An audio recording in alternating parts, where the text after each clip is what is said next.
ओम नमः शिवाय। सोमवार व्रत कथा प्रारंभ।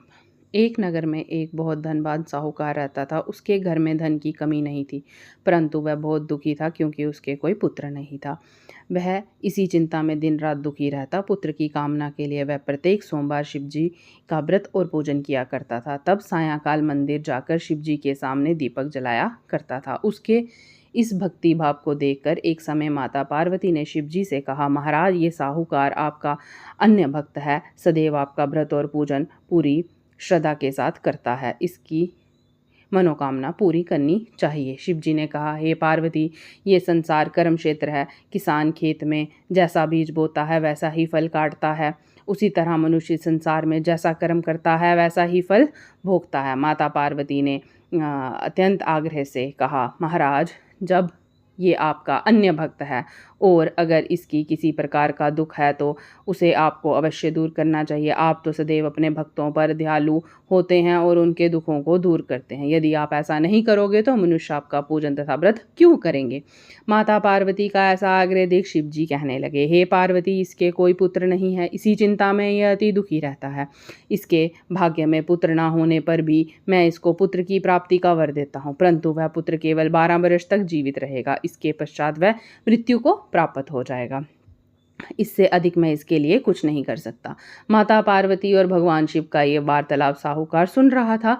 इससे उसको ना तो प्रसन्नता हुई और ना ही दुख हुआ। वह पर्व की तरह शिव जी का व्रत और पूजन करता रहा। कुछ समय बाद साहूकार की स्त्री गर्भवती हुई और 10वें महीने में उसके गर्भ से अति सुंदर पुत्र उत्पन्न हुआ।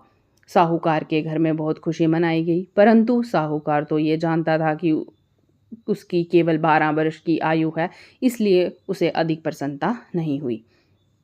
जब वह बालक 11 वर्ष का हुआ तो बालक की माता ने उसके पिता से उसके विवाह करने के लिए कहा। साहूकार ने कहा, अभी मैं इसका विवाह नहीं करूँगा, मैं अपने पुत्र को काशी जी पढ़ने के लिए भेजूँगा। साहूकार ने बालक के मामा को बुलाकर उसको वहाँ बहुत सा धन देकर कहा, तुम इस बालक को काशी पढ़ने के लिए ले जाओ और रास्ते में जिस स्थान पर भी जाओ यज्ञ करते, ब्राह्मणों को भोजन कराते तथा दक्षिणा देते हुए जाना। दोनों मामा भांजे यज्ञ करते, ब्राह्मणों को भोजन करते तथा दक्षिणा देते काशी जी की ओर चलने पड़े।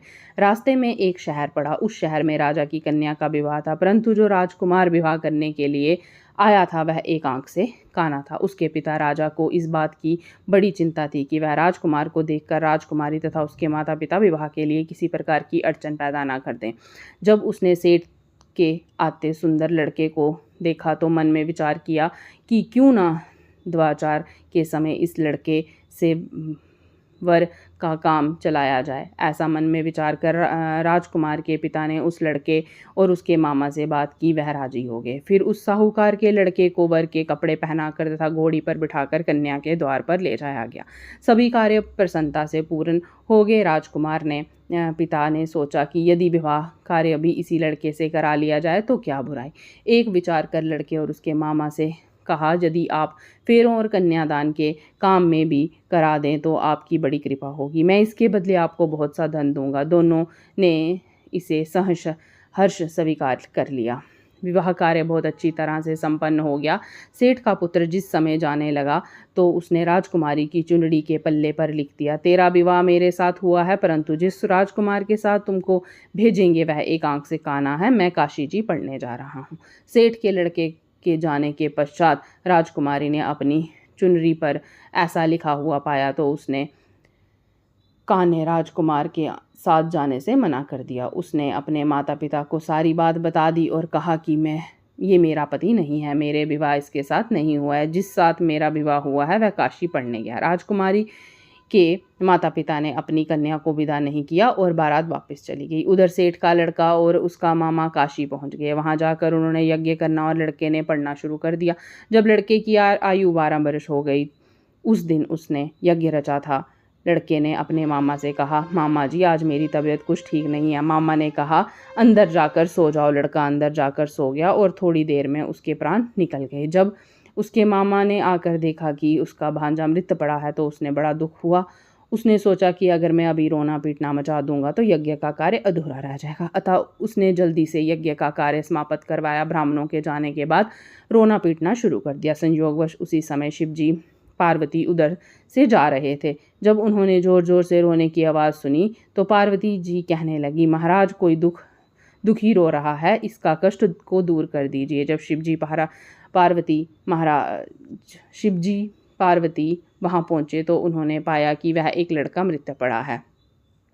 माता पार्वती कहने लगी, महाराज ये तो उसी सेठ का लड़का है जो आपके वरदान से उत्पन्न हुआ था। शिवजी ने कहा, हे पार्वती, इसकी आयु इतनी ही थी, वह ये भोग चुका। तब पार्वती जी ने कहा, हे महाराज, इस बालक को और आयु दो, नहीं तो इसके माता पिता तड़फ तड़फ कर मर जाएंगे। माता पार्वती के बार बार आग्रह करने पर शिवजी ने उसको जीवन का वरदान दिया। शिवजी की कृपा से वह लड़का जीवित हो गया। शिवजी और पार्वती कैलाश पर्वत को चले गए।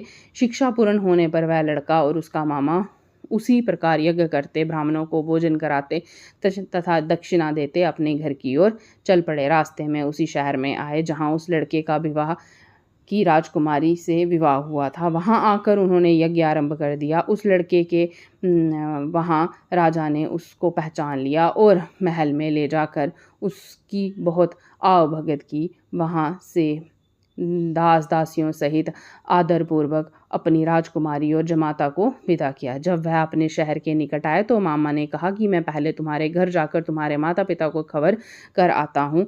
जब उस लड़के का मामा घर पहुंचा तो उसने देखा कि लड़के के माता पिता घर के छत पर बैठे थे। उन्होंने ये प्रण कर रखा था कि यदि हमारा पुत्र सकुशल लौट आया तो हम राजी खुशी नीचे आ जाएंगे, नहीं तो छत से गिरकर अपने प्राण त्याग देंगे। उस लड़के के मामा ने आकर जब ये समाचार दिया कि आपका पुत्र आ गया है, तब उनको विश्वास नहीं आया। उसके मामा ने शपथ पूर्वक कहा कि आपका पुत्र अपनी पत्नी तथा बहुत सारा धन साथ लेकर आया है। तो सेठ प्रसन्नता से भर उठा। सेठ स्थानी आनंदपूर्वक नीचे आए। बाहर आके उन्होंने अपनी पुत्र तथा अपनी पुत्र वधू का भरपूर स्वागत किया। सभी प्रसन्नता के साथ रहने लगे। जो कोई भी सोमवार के व्रत को धारण करता है अथवा इसकी कथा को पढ़ता या सुनता है, उसके सब दुख दूर होकर उसकी समस्त मनोकामनाएं पूर्ण होती हैं तथा इस लोक में नाना प्रकार के सुख भोग कर अंत में सदाशिव के लोक को प्राप्त होता है। बोलो शिव जी महाराज की जय। ओम नमः शिवाय।